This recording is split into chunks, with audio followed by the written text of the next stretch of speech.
Welcome. Do you want to master fraction? Let us do this question together. They gave us a half, take away 1/6, divide by 2/3. Between subtraction and division, division has higher priority.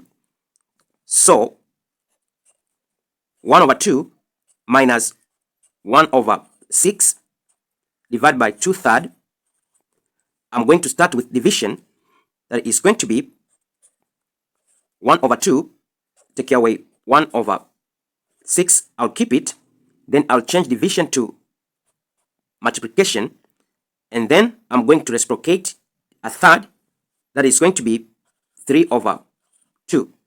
Here I can simplify by 3, 2, by 3, 1, we have a half, take away 1 multiplied by 1, we got 1, 2 multiplied by 2, we got 4. The LCM of 2 and 4 is 4. 4 divided by 2, we got 2. 2 times 1, take away 4, divided by 4, it is 1. Multiplied by 1, we got 1. 2 take away 1, we got 1/4. So our answer is equal to 1/4.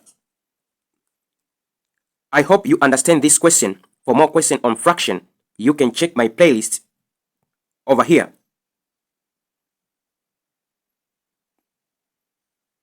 Thank you very much for listening. Don't forget to subscribe, share, and comment to this video. See you next time. Bye.